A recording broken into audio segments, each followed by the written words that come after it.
Hello and welcome to Freedom Watch, your daily dose of raw liberty online at foxnews.com/Freedom Watch.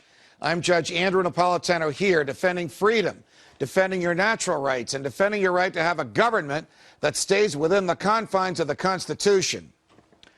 Everything the government runs is broke. Social Security is broke. Medicare is broke. Medicaid is broke. Amtrak is broke. The post office is broke. Now the same bureaucrats that have run the government into the ground want to run health care. And they also want us to believe that they can fix the economy and repair the damage done to the dollar by recklessly borrowing and ruthlessly printing money and by spending into the trillions. They forget that the government consumes wealth and only the free market can produce wealth. So it's no wonder Americans are fed up and protesting. The Tea Party movement is the single biggest anti-government movement since the radicals of the 1960s. And according to a new Politico Target Point poll, when asked, quote, who best exemplifies the goals of the Tea Party movement, respondents unanimously picked Sarah Palin and Congressman Ron Paul. Joining me now is John Tate, president of the Campaign for Liberty. John, it's a pleasure. Welcome back to Freedom Watch. Oh, thank you, Judge. Good to be back again. Any surprise that the Tea Party folks are enamored with the candor and small government and fidelity to the Constitution message of Congressman Ron Paul? To me, it's not a surprise at all. We've seen, since his 2008 run, we've seen the numbers for him go up and up consistently. Part of that because a lot of what he was saying in 2008 that the so-called experts laughed at has come true. And people are scared. As this poll shows, people are scared about the direction of the country. And they're fed up with both parties. The other poll that I found even more fascinating than this one was a Rasmussen poll last week, which pitted Congressman Paul against the president in a hypothetical one-on-one matchup for popular support. This is not electoral votes, and I realize it's only April of 2010. But that was President Barack Obama 42, Congressman Ron Paul 41. Did that startle you as well? Okay, Judge, on that one, I am going to have to say I was a little startled by that. But I think, again, that tells you just how bad things are in this country and just how upset people truly are. Again, someone who was sort of scoffed at and laughed at by the, most of the media and most of the Republican hierarchy in 2008 is now, 1 point away from President Obama. Wow, what a change. We also have, of course, the poll at CPAC, the Conservative Political Action Conference, which Congressman Paul won, I think, 33% to 21 or 22.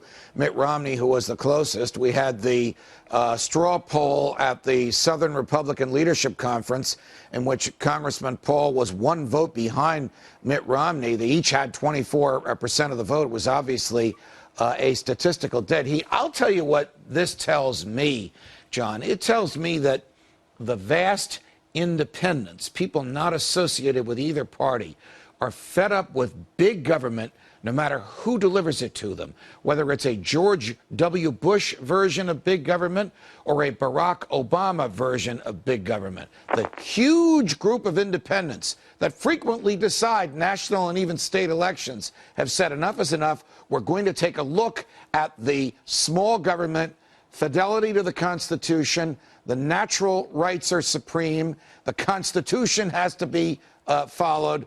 The free market is indispensable to our prosperity message of Congressman Paul.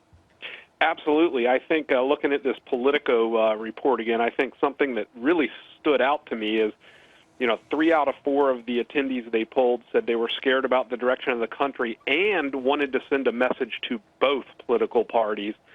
And then the other thing, they didn't really state this clearly, but 85% agree on one thing, and that is the government is too big and does too much. And that was and is, I think, the overriding concern of most of Americans right now. You know, I realize we have a Democrat in the White House, and the Democrat is now pursuing nearly the identical foreign policy that his Republican predecessor did. But Congressman Dana Rohrabacher, a conservative from Southern California who was once a speechwriter for Ronald Reagan before he was a member of Congress, recently stated that in his view, between 85 and 90% of Republicans in the House believe that the war in Iraq was wrong and is unlawful. Now, how could there possibly have been such a transformation in people's thinking on something as profound and as expensive and as costly to human life as this war? Yeah, that's an amazing number. You know, I guess we could all wish they had felt that way back when George Bush was in office.